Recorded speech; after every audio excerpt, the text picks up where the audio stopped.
And now you'll see in your order of service that we're doing something a little different this morning. We're going to be teaching and learning the sign language from the hymn number 402, which is From You I Receive, which we'll be singing together later in this service. Reverend Catherine will be leading us with this.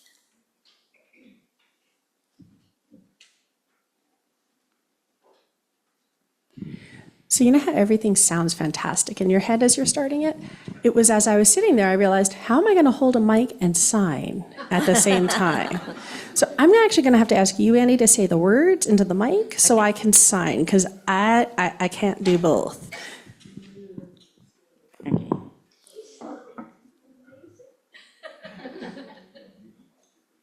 Okay. From you I receive. Right hand. To you I give. Together we share. From this we live. Okay, again. From you I receive. To you I give. Together we share. And from this we live. From you I receive. To you I give. Together we share. And from this we live. Okay. Does everybody have that? Are we practicing it with music or? Yeah, let's do it with music. Okay. From you I receive, to you I give. Together we share, and from this we live. To you I receive, to you I give. Together we share, and from this we live. From you I receive, to you. Mike. See, I got it done before you got to tell me I got to get the mic for the Zoom people. So we're going to do it again later, and it's going to get a little more complicated because we're going to do it in a round. So it'll be super fun, and there'll be leaders. But so does everyone feel you have it now for the signs that we're going to do? And if not, then whenever you make a mistake, I'm going to invite something. I'm going to invite you to say, practicing imperfection in real time. We never learn anything perfectly and do it perfectly, right? And that's not the goal, right? So enjoy it. I hope it brings you joy. And you'll have a hymn book with the words in it.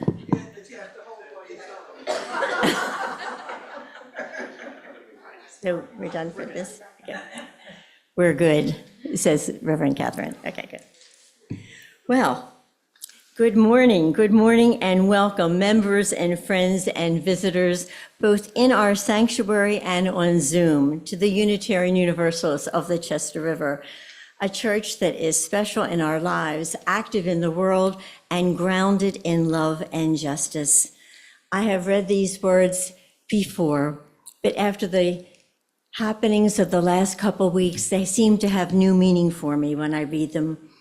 Love is the power that holds us together as a beloved community. So as we enter into worship then, let us open our hearts to the healing power of liberating love, to the young and the old, the innocent and the jaded, the fresh of mind and the deeply steeped, whatever your faith tradition, whomever you love, whatever your country of origin, your background, your home. There is room here for each and every one of us. Come be among us. You are welcome. February has arrived, and on this first Sunday, we come together into a calm, clear place, this sanctuary, where we can relinquish our clutter and relax from busyness into being, where we can breathe in peace and center ourselves in love. My name is Annie Lavin, your service leader, and together with our minister, Reverend Catherine, we are presenting today's service that begins our stewardship campaign and the theme, Belonging brings hope. The title of Reverend Catherine's sermon is The Value of Generosity. And now, gratitude to our musician and accompanist, Michael Casey. Oh, the tech team, we love you all. Your names are in the order of service.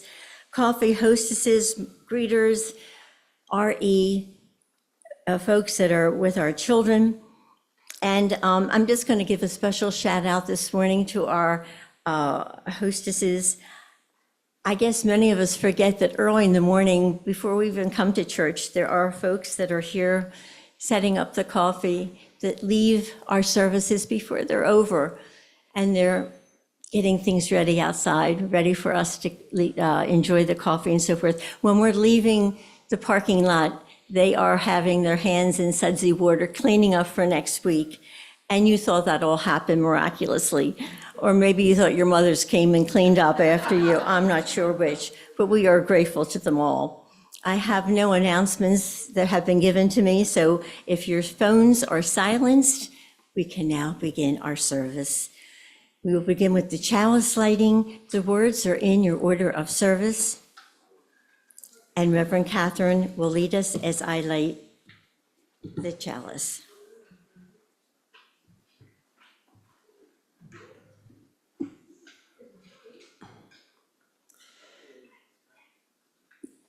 Celebrating Blessings by Reverend Susan Lynch.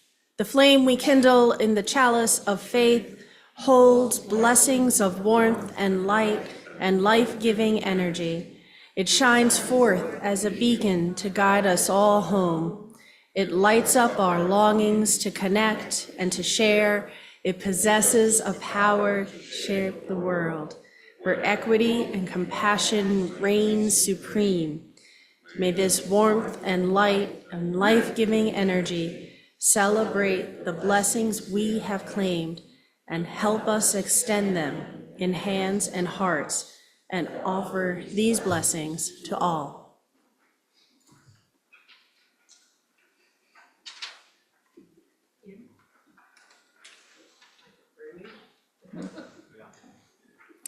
And then have the prelude.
So thank you, Michael. And now, looks like we're going to jump right into this hymn. It's number 402 in your gray, Singing the Living Tradition. And we have our folks that are going to help us with this, if they'll come to the front. And we're going to be doing the signing and singing with you. Maybe we should sing it all together, would you suggest, once before we start the rounds? And I think it's going to be great, so just hang it together.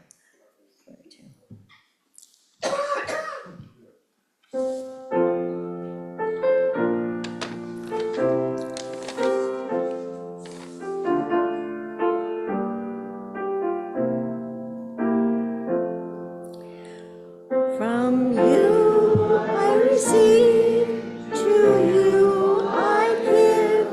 Together we share, and from this we live.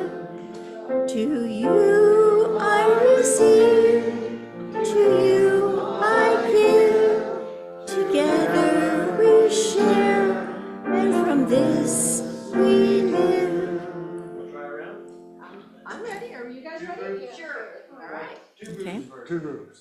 Yeah, so one will start, and then you start over here and I'll cue this group to come in. That's a good plan. All right? So give us an introduction there, Michael. 1, 2, 3.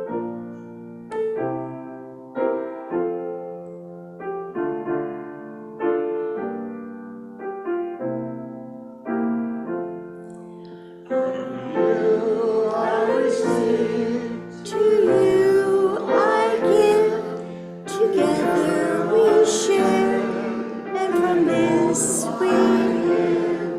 From you I receive, to you I give, together we share, and from this we live.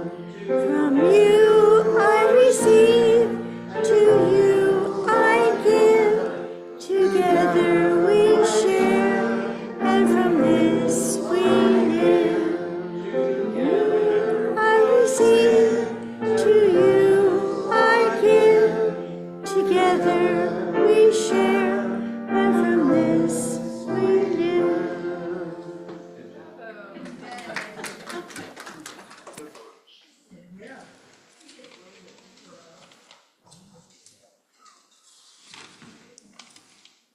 That really was amazing. Opening words. When I think of generosity, I also think of words like gratitude and care and belonging.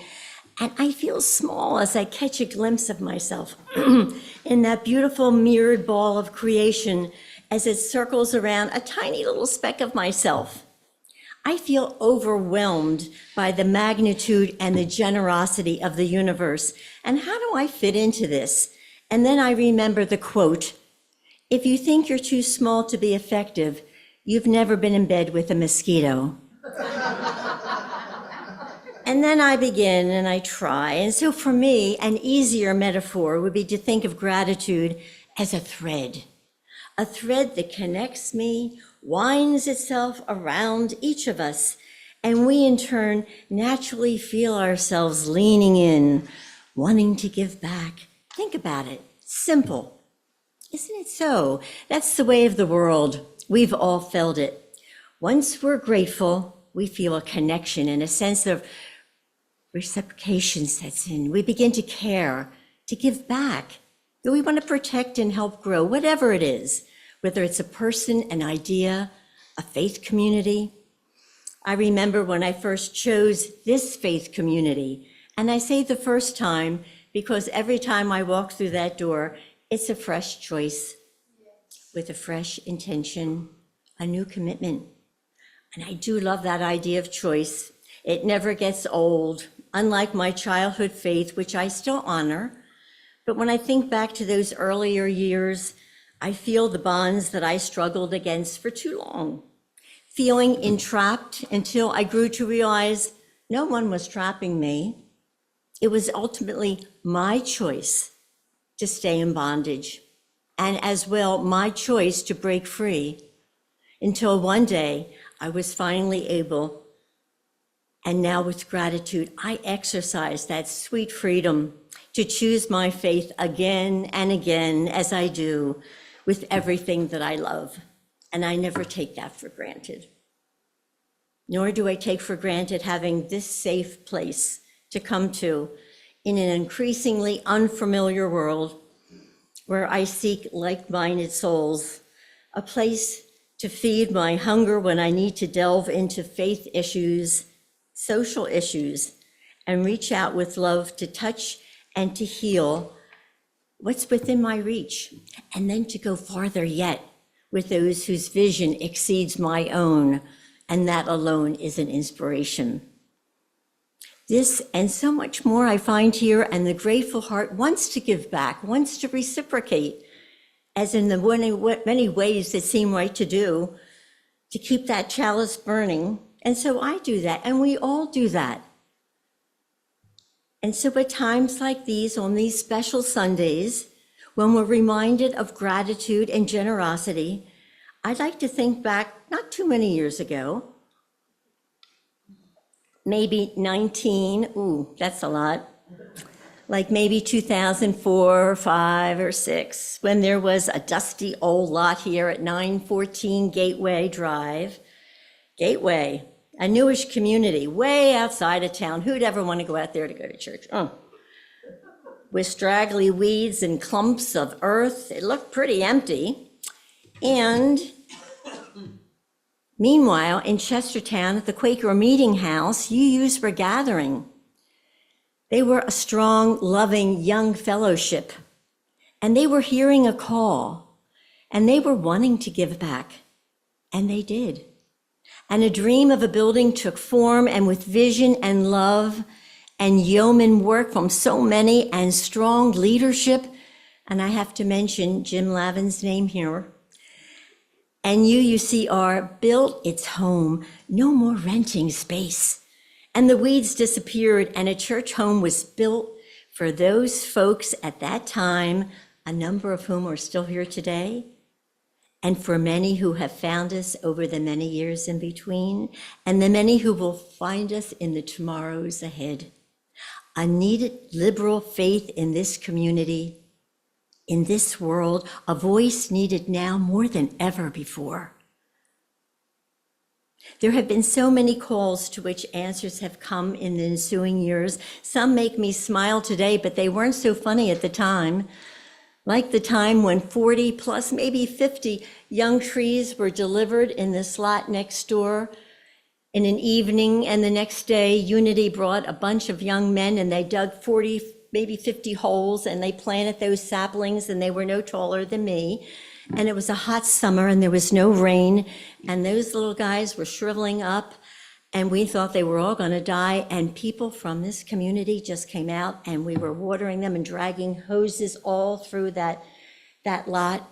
I was out counting them, and there's about 40 plus there today still. Some died, but so many lived. It was a miracle, and now we have the memorial garden.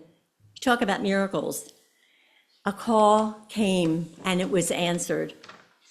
And there were many calls for funds when we needed them, and folks appeared with golden trinkets and wedding rings and mementos to be melted down to meet the costs.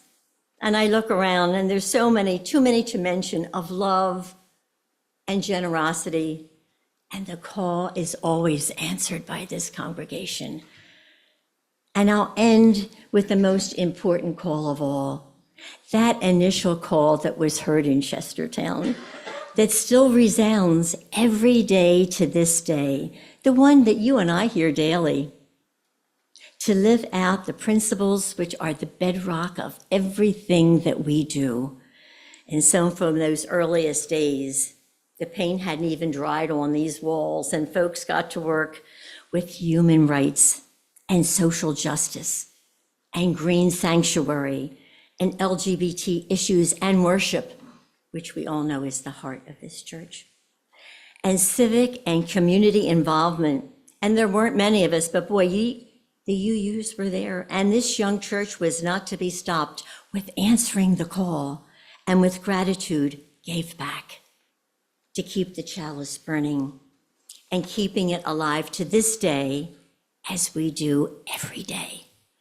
Life weaves the giving and the receiving, the call and the answer. It's all about love, which this congregation knows well, and may it continue to be so. And blessed be. And now I'm going to ask Catherine Ramsey to come forward. She is chair of the committee for the pledge drive, and she'll come up now to speak to you.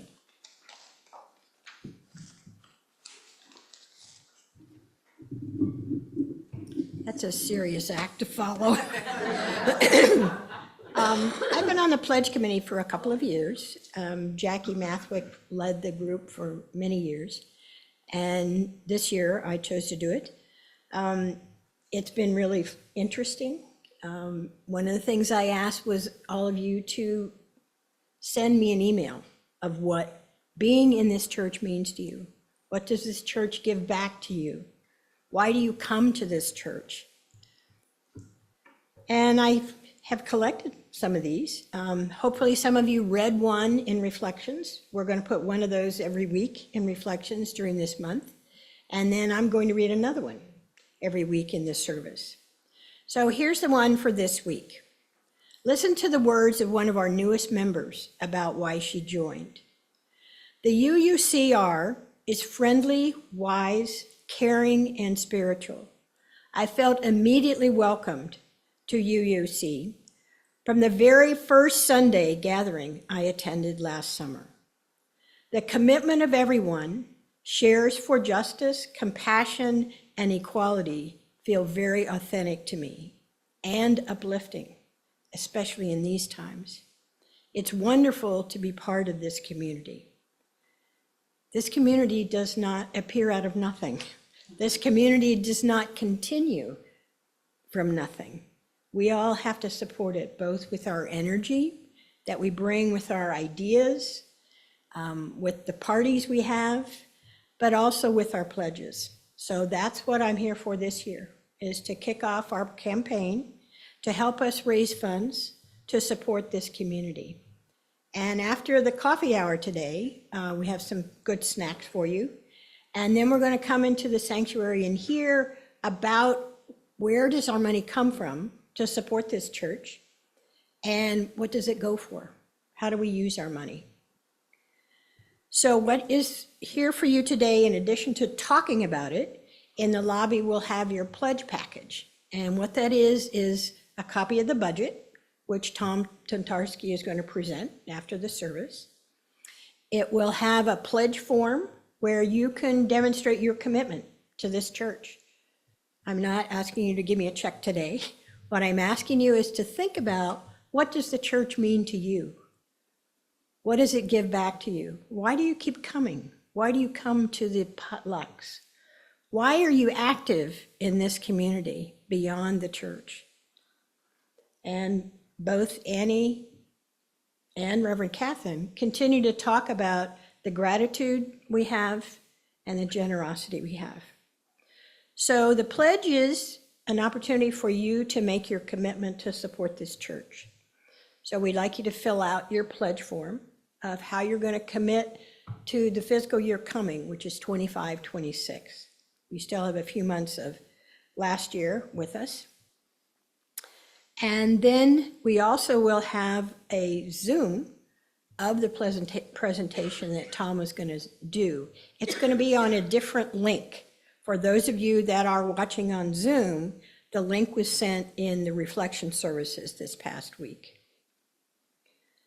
So we'll see you after the service, after we hear from Reverend Catherine. And if anybody has any questions, we're available. We also have Jackie Mathwick from the committee and Joy Kim from the committee, and we'll be glad to answer questions. We also have a couple of little things on the side which we didn't give everybody. But for those of you that are new, that have approached us and said, I have no idea what kind of a pledge to give, we have a couple of giving guides, which I've collected from other churches. And it might give you something to think about, and think about, well, maybe what makes sense for me and my commitment to this church. So we'll see you after coffee hour. One thing, there's no link in Reflections. Oh. It's was sent out in a separate Okay. email. Okay, right. John just reminded us that the link for the budget presentation was sent out in the reminder of the service, right? No, Even a separate one. Okay, so people got a lot of email this week. They got reflections, they got one as a reminder of the service, and then they got a third as a member for the link for the presentation of the budget. Thank you, John. Okay, thank you, Catherine. And now, in your order of service, you have the responsive reading that we'll do together. Okay, it is entitled "The Chalice of Our Being." It's the insert. And it begins with a quote by Dag Hammarskjöld. "Each morning we must hold out the chalice of our being to receive, to carry, and to give back." And I just thought that was very appropriate for this morning. And we'll begin with the side of the sanctuary that is on my side. We'll do that. And then we'll have the response by the side that is by the windows over there. Okay, so together, each morning we hold out our chalice of being to be filled with the graces of life that abound, air to breathe, food to eat, companions to love, beauty to behold, art to cherish, causes to serve. To come to a procession, these gifts of life, whether we deserve them, we cannot know or say, for they are poured out for us. Our task is to hold steady the chalice of our being. We carry the chalice with us as we go, either meandering aimlessly or with destination in our eye. We share its abundance and sense, reminding others as we remind ourselves of the contents of the chalice we don't deserve. Water from living streams fills it, if only we hold it out faithfully. We give back, if we can, something of ourselves, some love, some beauty, some grace, some gift. We give back in gratitude, if we can, something like what is poured into our chalice of being from those who abide with us and will follow. Each morning, we hold out the chalice of our being to receive, to carry, to give back. And now Reverend Catherine will lead a meditation.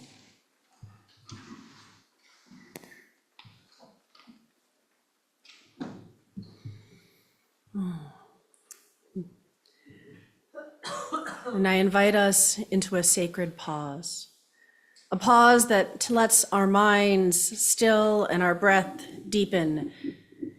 I invite us to assume a generally upright posture, eyes unfocused or closed. You may feel it good to bring your awareness to your breath, slowly deepening each breath, taking as long to inhale as to exhale. As you breathe, let one thought of something you are grateful for float to your awareness. If something else comes up, no worries. Just notice it, dismiss it, and return to your breath.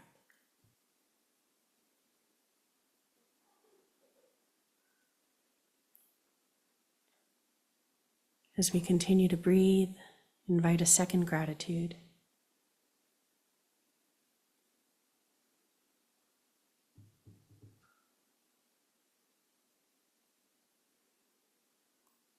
As we notice what we're grateful for, what we have, it invites us to notice the abundance in our lives, to shift from lack to generosity. And when we're grateful, we notice what we have to give and share. And now I invite you to welcome a thought of how you share your blessings and how when we share, we are in turn blessed.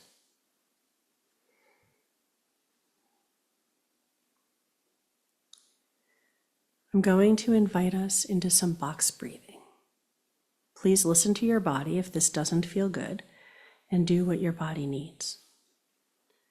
For box breathing, we breathe in for 4 seconds, and again, the number that's right for you. Hold for 4 seconds. Breathe out for 4 seconds. Hold for 4 seconds. That's one box. Let's continue to box breathe for a few more rounds. And as we do, I invite you to imagine each box filling with a gratitude, creating a sense of abundance, and to imagine one thing from that box that you want to share.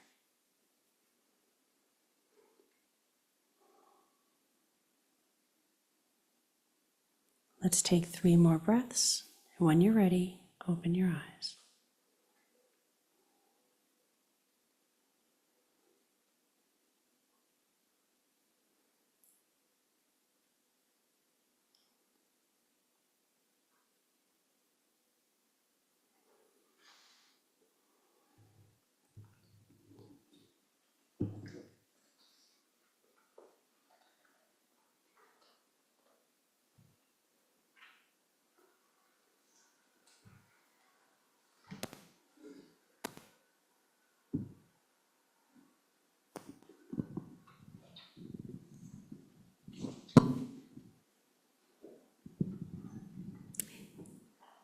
And blessed be.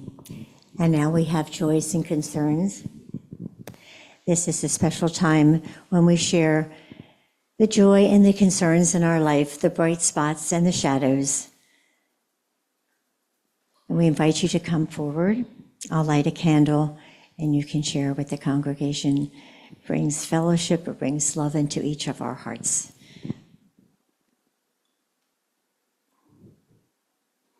I will light the first one for the various places of shadows in our world, in our community, in our own lives. May this candle bring some brightness to each of them. Would someone like to come forward and share from their own lives?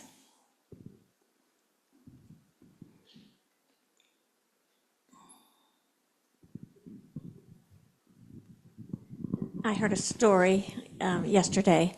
I don't promise to have all the details straight, but somebody whom I admire said she had a new hero.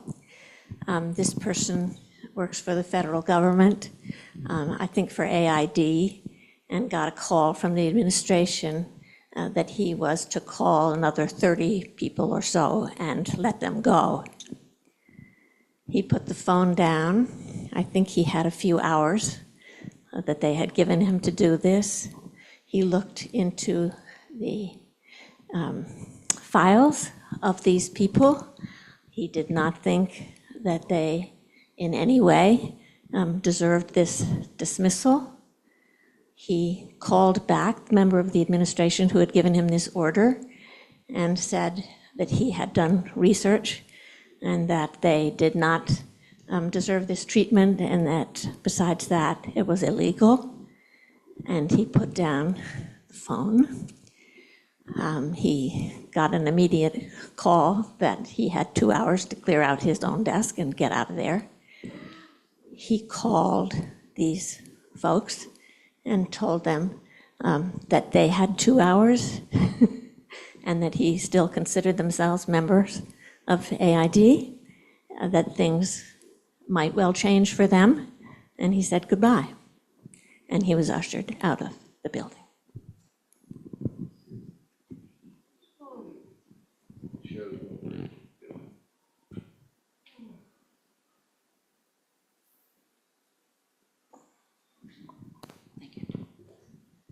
Some of you know about my brother-in-law, Ray Riding, who is a servant of the Most Holy Trinity.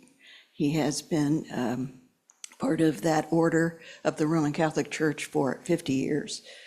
He is now serving his latter part of his career on the border in Arizona, and we pray for his safety.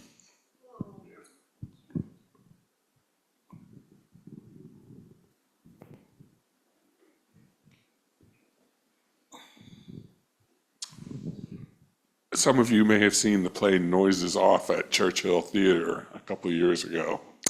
It's coming to the Garfield. And rather than me telling you after I've seen it, and there's very few performances left, I can tell you now it's opening later this month and it's a good time to get tickets. It's hilarious.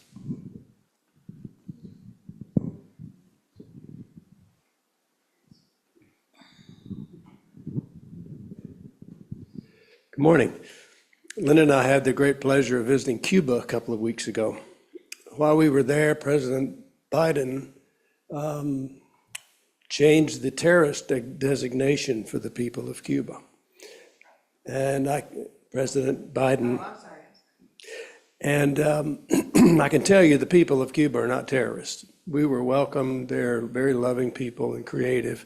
They are at the mercy of their government and ours. I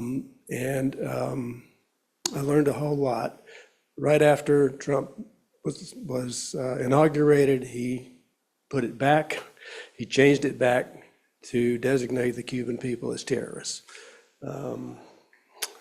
Something else we're having to put up with.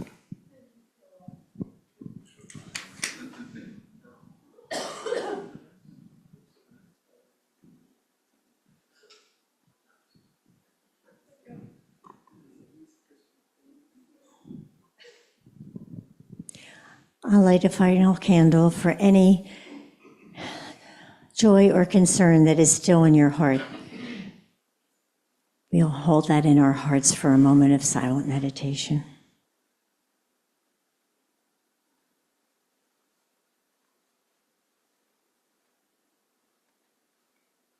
And blessed be.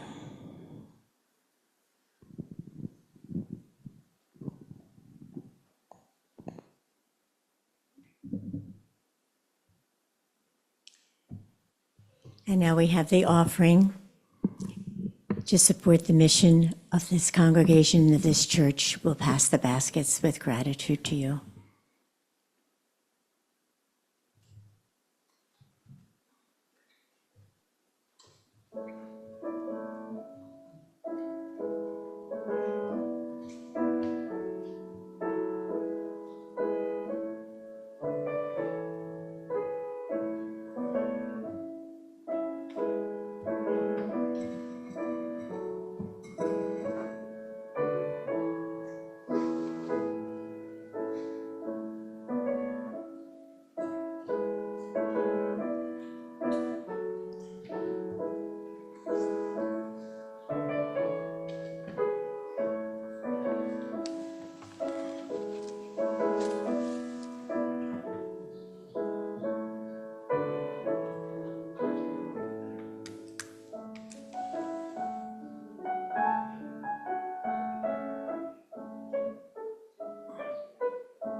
And now Reverend Catherine will deliver her sermon entitled The Value of Generosity.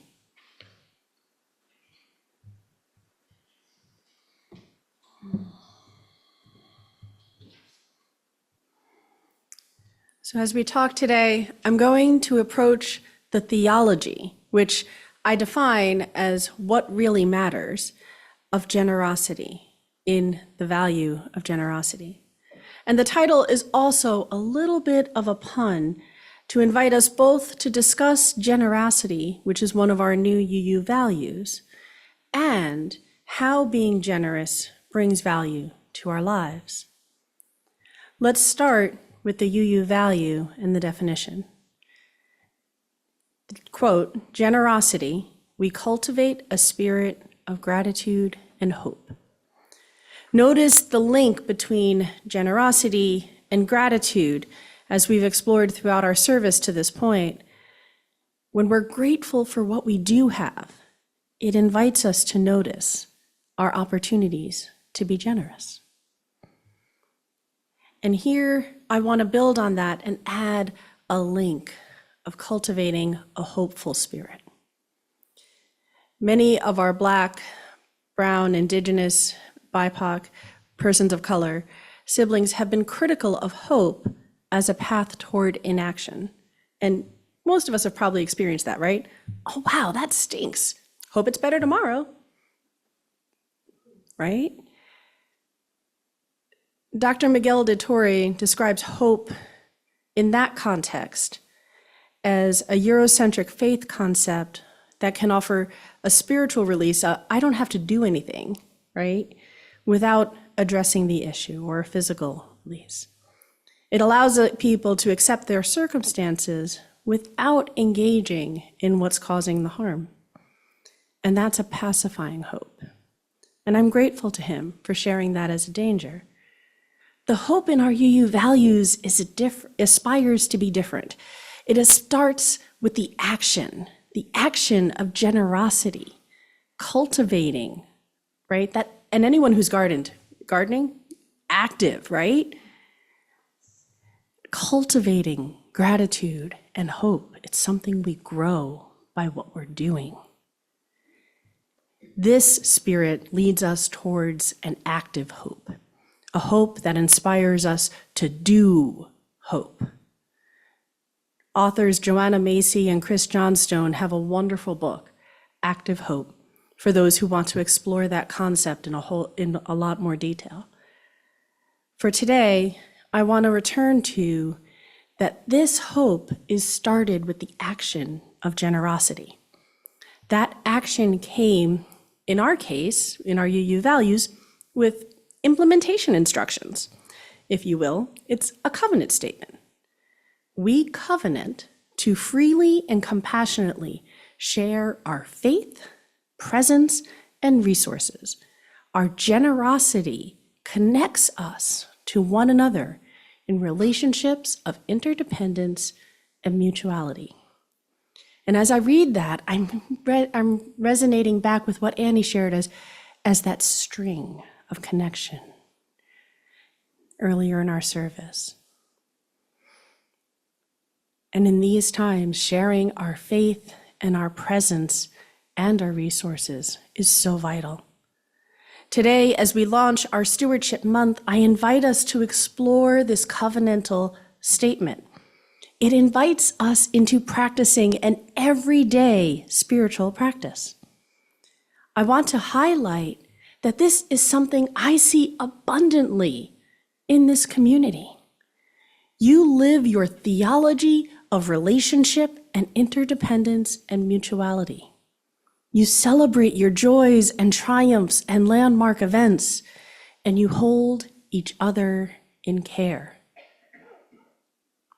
This is also a community where you can bring your wounds and losses, griefs and burdens to be held in community. And that doesn't mean everyone in the community is going to agree with what you're holding as a burden, but we will hold you with the burden you bear, nonetheless. All that came in the sanctuary, we are here to witness you. We bear it together. This is being the church. This community shares resources of time and talent every week to make church happen. You are amazingly talented people. All challenges as challenges arise, you collaboratively develop solutions, try them, see how it goes, and celebrate when it rocks and learn when it doesn't. And this is doing church. In both being church and doing church, we freely and compassionately share our faith, presence, and resources. Our generosity connects us to each other in relationships of interdependence and mutuality. The spiritual practice brings me to my transition point. What value does generosity bring to us? First, when we do the spiritual practice of generosity, we cultivate an abundance of spirit, an abundance that we started when we explored our meditation today. And an abundance versus scarcity perspectives are really important to me right now. An abundance perspective invites sympathetic joy. Joy at your joy. Knowledge that when others thrive, I do too. That causes me to invest in structures of mutuality, thriving public schools, the GI Bill that literally created the United States middle class, and that made America great. Food and shelter for hungry or unhoused is not something I do for someone else. It is not something I do to be good, but I do it for me too. That is, when we fully realize that loving our neighbor as ourself is because we realize our neighbor is ourself. As I learned from my mentor, Reverend Dr. Carl Gregg. Abundance is generative, and abundance knows we are greater together than we ever could be apart. Abundance invites the practice of both generosity and gratitude. Conversely, a scarcity perspective brings a win or lose thinking, an opposition. Operating in this space requires someone else to lose for me to win, gain, or grow. It is the root of colonialist and expansivist thinking, and I've been witnessing a lot of it recently. In this frame, it is hard to generously give or gratefully receive. The scarcity frame drives us from we to me. And in the last service, I told you I choose resistance. As a religious and spiritual organization, I choose to resist dehumanization. I choose to do love. And I choose to live in and acknowledge the abundance of life rather than fear and scarcity. And that means honoring the wisdom of Ubuntu, in the Bantu languages of Africa. Because I know I am because we are. Generosity supports the we. It brings us into it also brings us an individual value. Dutch priest and writer Henry Nouwen taught, "Every time I take a step in the direction of generosity, I know I am moving from fear to love." A quote from the Buddha. Giving brings happiness at every stage of its expression. We experience joy in forming the intention to be generous. We experience joy in the actual act of giving. And we experience joy in remembering what we have given, as Annie shared so powerfully in her opening words today. And lest we think it's only religious leaders, research has actually shown that when people who do random acts of kindness, spending small amounts of money on other people, or even sharing a gift by spending it pro-socially in a way that benefits others, we're significantly happier.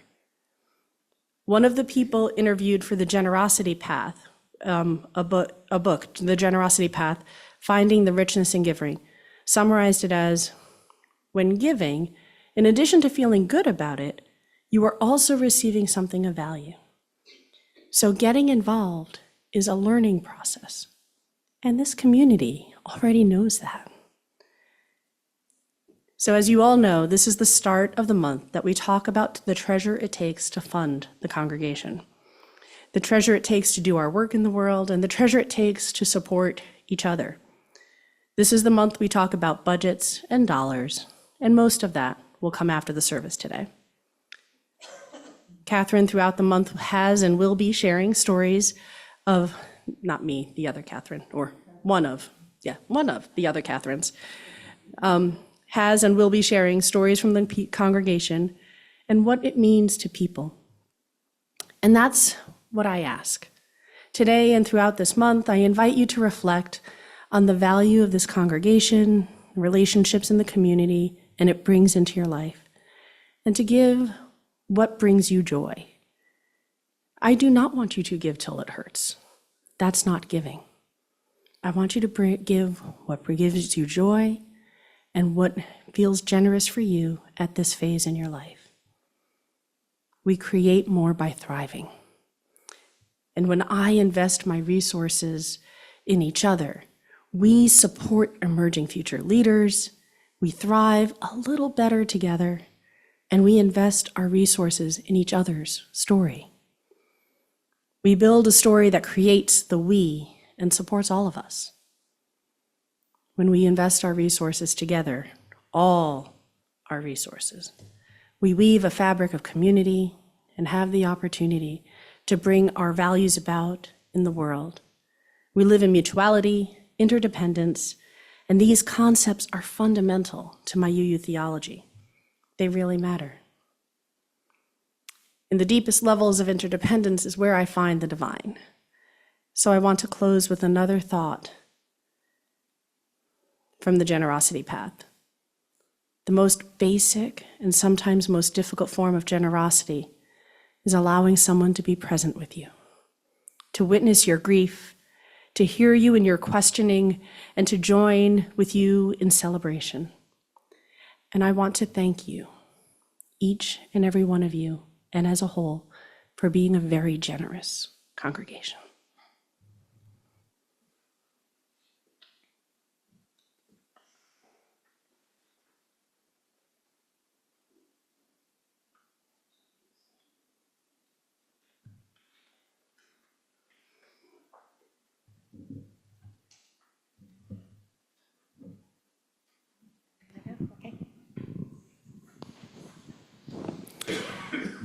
And now we have entered our time for discussion.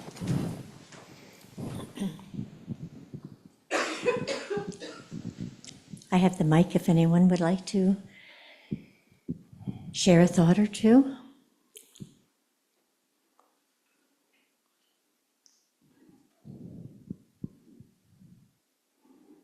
I see a hand.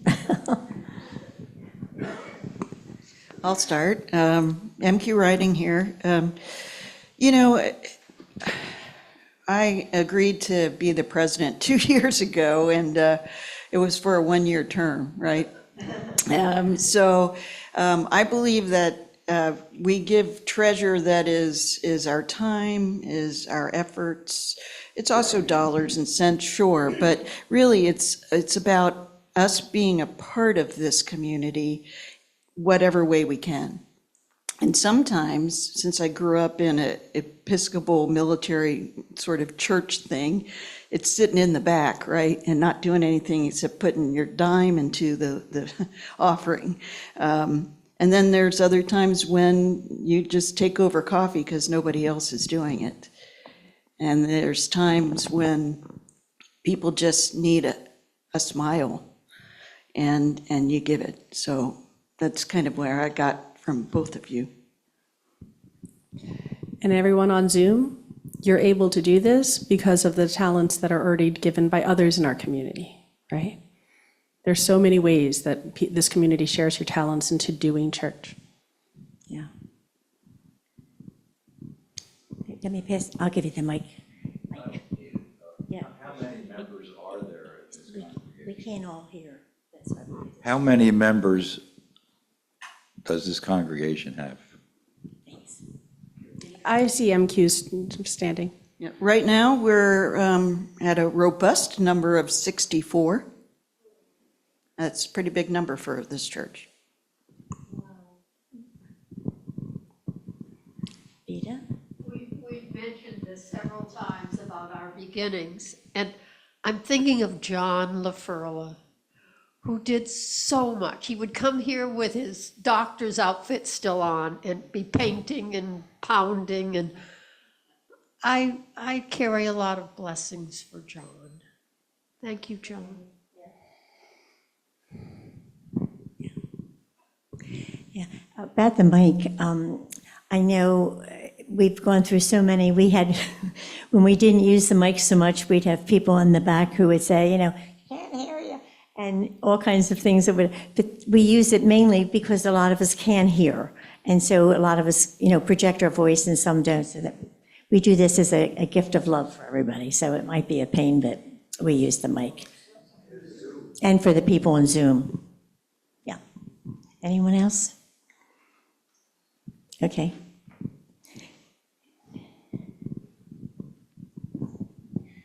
I just want to appreciate, what you all shared today. Lots of people have New Year's resolutions, and I've been trying not to have a resolution, but be intentional about my year coming forward, and giving myself space to think about it this January, and been really struggling with that. But the conversation about generosity today and how you can and hope without action, hope is sort of useless, was very helpful to me in thinking about my own intentions for the coming year, especially in the situation that we're faced with politically, so, which is very heavy to me. I know it's to many others, but so thank you. It was very helpful today. Thank you for sharing, Kim. Well, if I don't see anyone else, I'm just going to have to then close with a gratitude that you're willing to play with me. Because I'm pretty sure as y'all came in today, nobody thought you were signing. Nobody expected to get taught to sign a song. And it'd have been really easy to not play, right? And I'm really grateful that you're willing to do that. So thank you. I'll close our discussion with that. And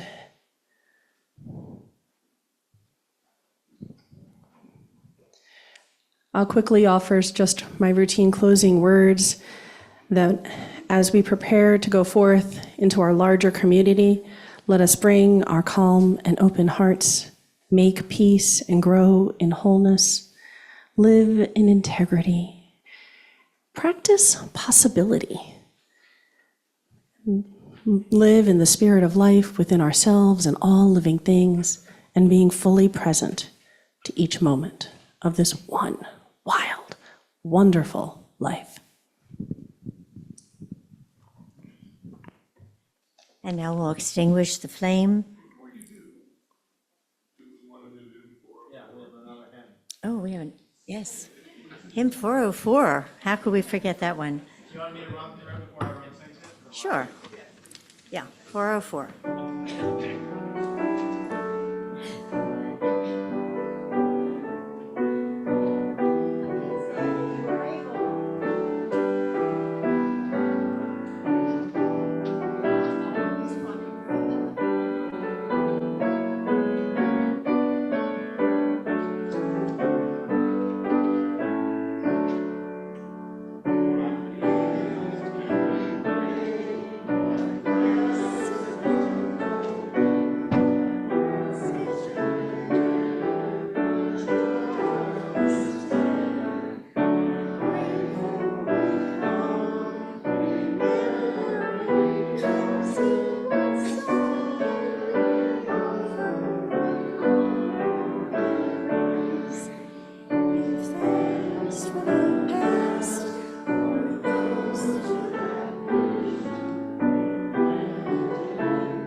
Now we have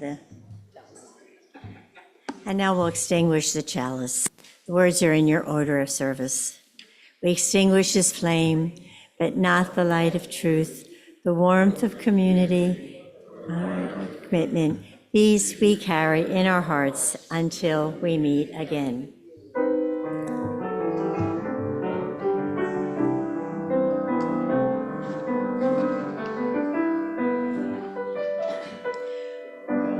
Lifted up, love bless your way.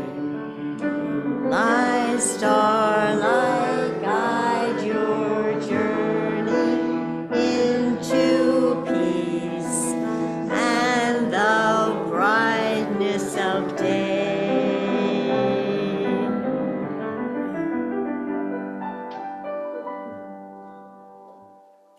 postlude.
Thank you, Michael. So enjoy our coffee and the food that's presented out there, and then I think the signal will be given, it was probably around 11:30, to come back in, and they'll begin the presentation for the stewardship. Thank you. Have a wonderful week, but we'll see you we'll see you now. Stay with us.